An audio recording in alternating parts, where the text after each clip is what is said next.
Hello, welcome to our YouTube channel. Today we are going to discuss the topic occupational hazards.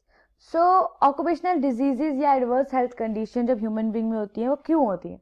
The occurrence or severity of which is related to exposure to the factors or job. जो job और work environment में हम कुछ factors को मतलब उनसे go through होते हैं, वो बार बार जब होते हैं तो एक adverse health condition human being में बनती है. So factors जो ऑक्यूपेशन हैजार्ड्स काज करते हैं, अगर हम बात करें तो फिजिकल यानी हीट, नॉइज, रेडिएशन जैसी चीज़ें, केमिकल हो गए कुछ हैवी मेटल, डस्ट, बायोलॉजिकल हो गए कुछ ट्यूबरक्लोसिस, हेपेटाइटिस बी वायरस, इस तरह के होते हैं. एर्गोनॉमिक हो गए जो मतलब वर्क एरियाज पे रिपीटेटिव मोशंस वगैरह देखते हैं. एंड साइकोसोशियल हो गए जहाँ lack of control over work, हमें कोई पर्सनल सपोर्ट नहीं मिल रहा है. मैकेनिकल हो गए जैसे वर्क एक्सीडेंट्स हो गए या इंजरीज हो गई, इस तरह की. सो कुछ कैरेक्टरिस्टिक्स होती हैं ऑक्यूपेशनल डिजीजेस की. जो क्लिनिकल एंड पैथोलॉजिकल प्रेजेंटेशन होती है वो आइडेंटिकल होती हैं that of the non occupational, जैसे अस्थमा हो गई. ऑक्यूपेशनल डिजीजेस आपको एक एक्सपोजर का जो टर्मिनेशन है खत्म है उसके बाद होती है. जैसे हम बात करें तो एस्बेस्टोसिस रिलेटेड मेसोथेल्मिया, कैंसर इफेक्ट जो लंग और एब्डोमेन को इफेक्ट करता है, जो 30 to 40 ईयर्स होता है आफ्टर द एक्सपोजर. मतलब एक टाइम आपको एक्सपोजर उससे 30 से 40 साल बाद आपको ये डिजीज होती है. जो क्लिनिकल मैनिफेस्टेशन है ऑक्यूपेशनल डिजीज की वो रिलेटेड है किस तरह का आपको एक्सपोजर का डोज मिला है और क्या उसकी टाइमिंग थी.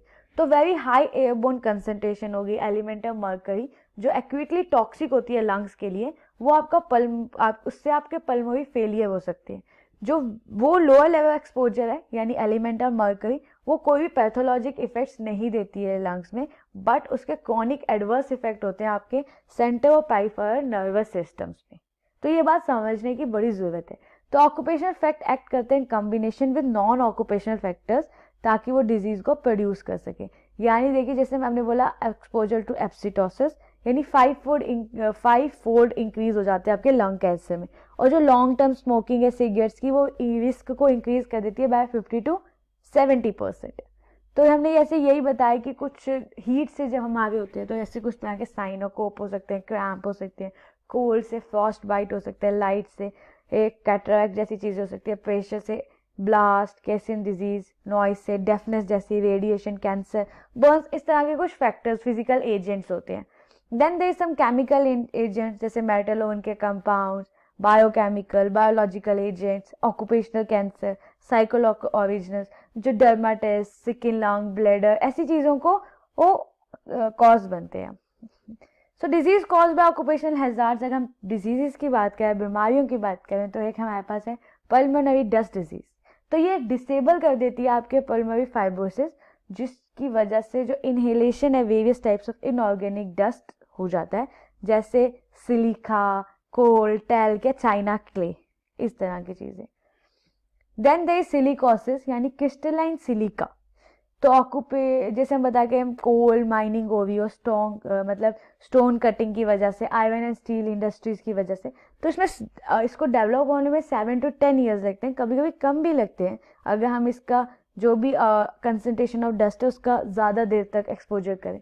तो डायग्नोसिस के लिए एक्सरे कराना पड़ता है, लेकिन मोस्टली ये प्रोग्रेसिव डिजीज होती है और टीबी में कन्वर्ट हो जाती है.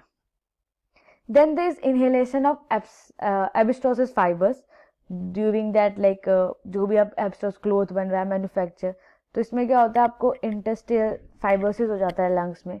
ठीक है, तो इसके डायग्नोज करने के लिए आपको एक्सरे फाइंडिंग, और बहुत प्रोग्रेसिव डिजीज है इसकी ये भी. तो disease cause by occupation hazards, lead poisoning. तो मोस्टली आप इसको डायग्नोज करने के लिए आप देख सकते हो वो एमिनोलेविनिक एसिड देखोगे. प्रिवेंट करने के लिए सब्सटीट्यूशन हो सकता है, आइसोलेशन या लोकल एग्जॉस्ट वेंटिलेशन या हेल्थ एजुकेशन अगर अवेयरनेस हो. Then there is occupational cancer जो जिनके एजेंट्स ये है और ये ऑर्गन आपके इफेक्ट करते हैं, स्किन, लंग, नेसल, साइनस, इस तरह की चीज़ें. Then there is occupational dermatitis. इसके कॉजेज हैं हीट, कोल्ड, प्रेशर हो गए जब हम एक्सरेज कराते हैं या फिर हम कोई फंजाई सारी चीज़ें खा लें.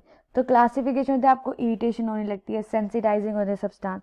एंड पी सिलेक्शन की बात, प्रिवेंशन की बात करें तो प्रोटेक्शन है, पर्सनल हाइजीन है और टाइम टू टाइम असेसमेंट्स करनी है आपको, हेल्थ असेसमेंट.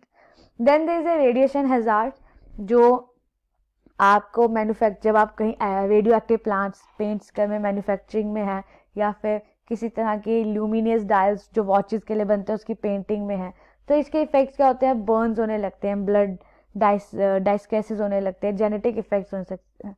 तो आपको प्रिवेंट कैसे करना है इसको, प्रेग्नेंट लेडीज तो ऐसी जगह पे जाना ही नहीं चाहिए, काम ही नहीं करना चाहिए। और अगर आप एज ए उनके अलावा हैं तो आपको शील्ड रखनी चाहिए एक्सरे एरियाज में, 6 मंथ्स में मॉनिटर करना चाहिए, और मतलब कोई लाइक रिप्लेसमेंट या पीरियडिक एग्जाम्स देते रहने चाहिए। तो हाउ टू प्रिवेंट, आपको प्री प्लेसमेंट एग्जाम्स देने चाहिए, मेडिकल हेल्थ केयर सर्विसेज देनी चाहिए, सुपरवाइज करना चाहिए, एक रिकॉर्ड मेंटेन करना चाहिए, और अवेयर रहना चाहिए, काउंसलिंग लेते रहना चाहिए। सो कुछ तरह के मतलब अगर हम इंजीनियरिंग मेजर दें तो इस तरह की बिल्डिंग डिज़ाइन कीजिए, गुड हाउस कीपिंग रखिए, डस्ट को दूर रखिए, वेंटिलेशन रखिए, प्रोटेक्टिव डिवाइस रखिए, इन्वायरमेंटल मॉनिटर डिवाइसेस रखिए। तो let us conclude this video hair. तो ऑक्यूपेशनल सेफ्टी एंड हेल्थ को हमें साइडलाइन नहीं करना चाहिए, एक्चुअली इसके बारे में इतनी अवेयरनेस नहीं है। तो हेल्थ वर्कर की जो हेल्थ है वो भी बहुत इंपॉर्टेंट है, और वो भी एक इम्पॉर्टेंट एस्पेक्ट है वर्कर्स का, ताकि वो मोटिवेट हो सके और जॉब जो सेटिस्फिकेशन है वो बने रहे, तभी उनकी प्रोडक्टिविटी बनी रहेगी और वो छोड़ के मतलब ऐसे नहीं जाएंगे। तो हेल्थ वर्कर सेफ्टी भी इफेक्ट करती है क्वालिटी ऑफ ए केयर, किस तरह से केयर जो भी केयर कर रहा है उसकी प्योरिटी एरिया क्या है हेल्थ का या सिस्टम परफॉर्मेंस का। तो what is good for employee health is good for patient health, यही बहुत बड़ी चीज़ है, और यही बहुत बड़ी मोटिवेशन सेटिस्फिकेशन भी कि आप हेल्थ का ध्यान रखें, क्योंकि health is an important thing. Thank you for listening. Please like, share and subscribe.